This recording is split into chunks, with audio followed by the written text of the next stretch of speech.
पाऊस पडला का भले भले धुऊन निघतात. धुऊन निघतात म्हणजे ओरिजिनल चेहराच त्यांचा दिसतो. तसंच सांगलीच्या रस्त्यावर फिरायला गेलं का नाही, जे काही रस्त्यावरती मुरमीकरण केलं होतं, जे काही डांबरीकरण केलं होतं, ते सगळं धुऊन चाललेलं आहे. आणि खड्डे पहिल्यांदा जसे होते तसेच खड्डे आता स्वच्छ दिसायला लागलेत. आणि त्यात पाणी इतकं साचलंय की इथं माणसांना चालणं सुद्धा मुश्किल झाले. आणि त्या चालण्यामधून किंवा त्या गाड्यांचे अपघात होत आहेत. आणि काल एक घटना घडली, ती म्हणजे एका महिलेचा त्याच साचलेल्या पाण्यामुळे, त्याच धबक्यामुळे एका एसटीनं धडक दिली आणि त्या महिलेचा जागीच मृत्यू झालेला आहे. अशा गंभीर ज्या घटना आहेत, माणसं मृत्युमुखी पडत आहेत, अशा घटनांकडे सुद्धा सांगलीमधलं प्रशासन लक्ष का देत नाही, हे फार मोठं प्रश्नचिन्ह आहे. कारण याच्यावरती अगोदर सोशल मीडिया इन्फ्लुएन्सर असतील किंवा सांगलीतील बरेच न्यूजपेपर याच्यावरती बातम्या देऊन थकले. समाजात सामाजिक कार्य करणारे जे काही नेते आहेत त्यांनी प्रशासनाला अगदी वेळोवेळी पत्र देऊन दमले, पण तरीही त्याच्यावरती काम आतापर्यंत झालेलं नाही. किंवा झालं तरी ते तितक्या दर्जेचं झालेलं नाही. गरीब सामान्य जनतेतील एखादी महिला असेल आणि ती महिला आज फक्त प्रशासनाच्या एका खड्ड्यामुळे, जे काही खड्डे त्यांना वेळोवेळी मोजूत आले नाहीत किंवा प्रशासनाला चांगला रस्ता सांगलीकरांना देता आला नाही, त्यामुळे ती महिलेचा मृत्यू झालेला आहे. अशा नागरिकांच्या संतप्त अशा प्रतिक्रिया आहेत. महिलेच्या मागा असणारा त्यांचा जो संसार आहे, त्यांची जी लेकरं बाळ असतील, त्याचं नेमकं काय होईल? नाहक बळी एखाद्या सामान्यांचा या खड्ड्यामुळे जातोय. प्रशासनाला नेमकी कधी जाग येणार काय माहिती. कारण काल आम्ही त्या रस्त्यावरून जाताना सांगलीमध्ये ज्या वेळेला पाऊस पडला, पावसाच्या अगोदर सुद्धा आम्ही त्या रस्त्यावरती फिरत होतो, त्यावेळेला तो रस्ता मी तुम्हाला दाखवतो, तुमच्या लक्षात येईल. रस्ता कमी आणि खड्डे जास्त होते. रस्ता शोधावा लागतोय.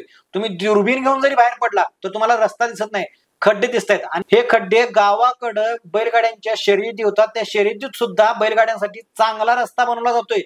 आणि इथं जनावर सुद्धा या रस्त्याने पळणार नाहीत, असं खड्ड्याचा रस्ता आहे. तिथं सांगलीकर शहर आहे, हे सांगली जिल्हा आहे. आणि तिथं सांगलीकरांना अशी अगदी तारेवरची कसरत करावी लागते, गाड्या घेऊन जावं लागते. तिथं रस्ता बघा, तुम्हाला रस्ता मी दाखवतो बघा. हा रस्ता जो आहे तो सुतगिरण चौक ते लक्ष्मी मंदिर जे आहे तिथला रस्ता आहे. आणि याच्यावरती खड्डे बघा, याच्यावरती मुरुम किती बाहेर आलाय बघा, याच्यावरती पाणी किती साचलंय बघा.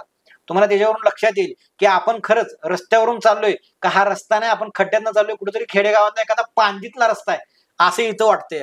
गाड्यांना किती कसरत करायला लागते बघा. गाड्या आपण नवीन घेतल्यानंतर त्याचा टॅक्स वगैरे भरतो, आणि नव्या गाड्या ह्या एका वर्षात जुन्या ह्या खड्ड्यामुळे मात्र नक्की होते. गणपतीला अडथळा नको म्हणून गणपतीच्या अगोदर हा मुरुम टाकला जातोय. मुरुम म्हणजे एक प्रकारचा चिखल तिथे टाकला जातोय, त्याच्यामुळे होणारे तोटे सांगतो. हा मुरुम राहतोय किती दिवस? आज गणपती जाऊन फक्त 10 दिवस झाले असतील. 10 दिवसानंतर गणपती जसा गेलाय तसा मुरुम सुद्धा त्या खड्ड्यात राहिला नाही, मुरुम सुद्धा बाजूला सोडून गेलाय. आणि त्या मुरुमाचा दुसरा तोटा म्हणजे तो मुरुम त्या सगळा त्याच्यावरती रस्त्यावरती पसरतोय, आणि त्यानंतर पाऊस पडल्यानंतर तिथं चिखल होतोय, आणि त्या चिखलामध्ये गाड्या स्लिप होऊन माणसं पडतायत. म्हणजे त्या मुरुमाचा किती तोटा होतोय बघा. तो मुरुम सगळ्या रस्त्यावरती सरतोय आणि गाड्या स्लिप होऊन पडतायत. यानंतर दुसऱ्या दिवशी जर ऊन पडलं तर ऊन पडल्यानंतर तिथली माती सगळी सुकते, तिथले खड्डे सगळे हे होत आहेत. आणि त्या मातीचा धुरळा इतका उडतोय की तिथनं चालत जाणाऱ्या माणसांना त्रास होतोय. आजूबाजूला जी काही त्यांची दुकान आहेत त्या दुकानदारांना सुद्धा त्रास होतोय. इतका धुरळा उडतोय की पाठीमागून एखादी जर गाडी गेली तर आपण डोळं झाकून फक्त एका जागेला उभारण्याचं काम करू शकतो, कारण डोळ्यात कचरा जातोय. तोपर्यंत मागणं दुसरा माणूस उडवून जाईल काय, असा जीव मुठीत धरून तिथनं चालावं लागते. म्हणजे पाऊस पडल्यानंतर एक व्यथा आणि पाऊस पडायचा बंद झाल्यानंतर हेच तुम्ही टाकलेल्या मुरुमाची ही दुसरी व्यथा आहे. म्हणजे कसं का करणार, पावसाळा येऊ उन्हाळा येऊ, तिथलं संकट हे सामान्य नागरिकाच्या डोक्यावरती आहे. म्हणजे आहे, जीव मुठीत धरून तिथली वाहन चालक तर जात आहेतच, पदचारी जी चालत जाणारी माणसं तर आहेत, आणि तिथल्या जी काही दुकान आहेत त्यांना सुद्धा तिथं त्रास तितकाच होतोय. त्या धुळीचाही होतोय, तिथल्या चिखलाचाही होतोय, आणि ह्या मुरमीकरण जे करताय त्या मुरमीकरणाचा सुद्धा होतोय. मुरमीकरण सोडून चांगले रस्ते तिथं कधी बनतील या प्रत्यक्ष तिथल्या नागरिक आजही आहे. पॅच लावतात आणि पॅच सुद्धा काही महिन्यात किंवा काही दिवसातच निघून जातात. मग हा पक्का रस्ता का होत नाही? पुढारीला 10 ऑगस्टला एक न्यूज आली होती, नागरिक खड्ड्यात, गुळगुळी रस्त्यावर पुन्हा डांबर. पुष्कराज चौक ते मिरज मधला रस्ता आहे, तो अगोदर रस्ता चांगला होता, त्याच्यावरती परत डांबरीकरण केलं गेलं प्रशासनानं. नागरिकांनी तीव्र निषेध सोशल मीडियाच्या माध्यमातून सुद्धा आणि इथं न्यूजपेपरच्या माध्यमातून सुद्धा तीव्र निषेध व्यक्त केला. पण तरी सुद्धा प्रशासनाला काही देणे घेणं नसतोय, कारण जिथं गुळगुळीत रस्ता आहे त्याच्यावरती मात्र डबल वेळा डांबर फिरवलं गेलं. आणि ज्या रस्त्यांना खरंच गरज आहे, हा रस्ता असेल किंवा बरेच रस्ते असे याच्यामधले आहेत, तिथल्या रस्त्यावरती मात्र डांबर नव्हे, तिथं फक्त मुरुम टाकला जातोय, तोही कुठलाही सण उत्सव आल्यानंतर. आणि तो सण उत्सव संपायच्या अगोदर तिथला मुरुम, तिथलं केलेले पॅच हे निघून जाते. म्हणजे इतक्या चांगल्या दर्जाचं काम केलं जाते. या रस्त्यावरून जर गाडी न्यायची म्हणत नाही, अंगावर काटा येतो, कारण गाडीचा मेंटेनन्स असतो. आणि कोण कुठला खड्डा चुकवायला जाऊन आपल्या गाडीची आडवं येईल हे मात्र सांगता येत नाही, किंवा आपण आपला खड्डा चुकवायच्या निमित्तानं आपण कोणाची गाडी खाली जाऊ, अशी भीती ही प्रत्येक नागरिकाच्या मनात इथं हा रस्ता क्रॉस करताना किंवा हा रस्त्यावरून गाड्या चालवताना त्यांच्या मनात असते. का इथला नागरिक टॅक्स भरत नाही, का इथल्या नागरिकांना सुविधा देणे हे प्रशासनाचं कर्तव्य नाही, प्रशासनाचं काम नाही. जर एखाद्या नागरिकांना फक्त वेगळ्या पद्धतीनं गाडी चालवली, रॉंग साईडनं आला, वन वे आला, काय आला, तर डायरेक्ट ऑनलाईन पावती त्याच्या मोबाईलवरती येते.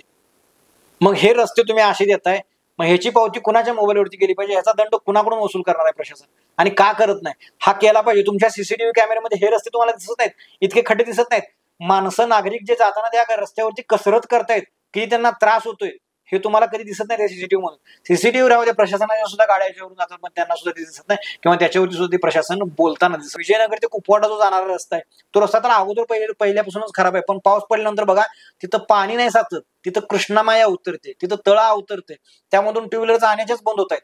बघा इथं ती क्लुझर गाडी यायला आली, क्लुझर गाडीला कुठपर्यंत पाणी आले बघा, आणि ती क्लुझर गाडी फक्त 4 व्हीलर आहे म्हणून तिथून येऊ शकते, 2 व्हीलर तिथं जायला नाही, त्यामुळे 2 व्हीलर सगळ्या अलीकडे थांबले आहेत. त्यांची क्लुझर अगदी धुवून आल्यासारखी नवीन गाडीत नदीत आल्यासारखी आली गाडी. इतकं पाण्याचं म्हणजे इकडल्या माणसांना तिकडं कसं जायचं, नंतर पर्यायी मार्ग शोधायचा, इतक्या लांबून जायचं, आणि ते रस्ते सुद्धा चांगले नाहीत. त्या रस्त्यावर तर सगळं खणून टाकलेलं आहे, त्या ड्रेनेजची कामं केली आहे, ड्रेनेज काम झाल्यानंतर पण त्याच्यावरती आवाजून मुरुम व्यवस्थित टाकलेलं नाही किंवा ती डांबरी केली नाही, त्यामुळे पावसाळा आला, पावसाळ्यानंतर तो चिखल सगळा डांबरी होतोय आणि माणसं पडतायत. कशाचाही कशाला ताळमेळ नाही. पावसाळ्यात ड्रेनेजची कामं काढली, सगळं काढलं, रस्ते सगळे उकरून ठेवलेत, आणि सगळ्या रस्त्यावरती नागरिकांना तारेची कसरतच करावी लागते.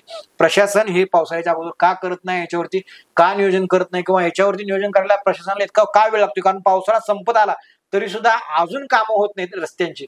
म्हणजे अजबच म्हणावं लागेल, अजब कारभार आणि गजब रस्ते असंच म्हणावं लागेल. त्या रस्त्यावरती बघा मार्केट यार्डच्या साईडला रिलायन्स ज्वेलर्स जे आहे तिथं बघा सर्व्हिस रोडला इतकं पाणी साठले, कशी टू व्हीलरवाली कसरत करत जाते बघा सर्व्हिस रोडला. आता त्या साईडला बंगला आहे किंवा घर आहे, त्या माणसांनी रस्त्यावरती यायचं कसं यायचं, किती पाणी साठलंय बघा. म्हणजे मासं धरायला कुठं जायची गरज नाही, फक्त मासं सोडलं नाहीत म्हणून. आणि सांगलीत पूर यायची गरज, कृष्णामाईचं पातळी पाणी वाढल्यानंतर सांगलीत पूर येईल हे म्हणणं खोटं आहे. अशा काही ठिकाणी कृष्णामाईची पातळी नाही वाढली तरी सुद्धा पूर आलेल्याची स्थिती काही थोडा पाऊस पडला तरी होते. अशी सुविधा प्रशासनानं केल्या का काय असा प्रश्न पडतो हे पाणी बघितल्यानंतर. प्रत्येक चौकात, विश्रामबाग रोडला, विश्रामबाग चौकात असेल, राजवाड्यात असेल, झुलेलाल चौकात असेल, रिलायन्स ज्वेलर्स तुम्हाला दाखवलं, विजयनगर कुपवाडचा तो रोड दाखवला. रस्त्याची परिस्थिती तर अगदी खराब आहे जी आहे, आणि तिथं पाणी साठल्यामुळे तिथल्या नागरिकांचं काय होतंय, आणि जी काही तुम्हाला मगाशी एक महिलेचा काल मृत्यू झाला त्याच्यावरती प्रशासन नेमकं काय करणार आहे. त्याच रस्त्यावरती याच्या अगोदर 7 जणांचा मृत्यू झालेला आहे. अशा घटना आहेत. म्हणजे माणसांचे, नागरिकांचे बळी जातात तरी सुद्धा सरकारला, प्रशासनाला जाग येत नाही, आणि अजूनही रस्ते चांगले होत नाहीत. आणि जे चांगले आहेत त्याच्यावरतीच परत मलमा टाकायचं, परत डांबरी टाकायचं, हे मात्र काम सरकार आवर्जून करते. आणि सरकार जे काही निधी देते त्याचा निधीचा अगदी चांगला असा वापर करून चांगल्यालाच चांगलं बनवायचं.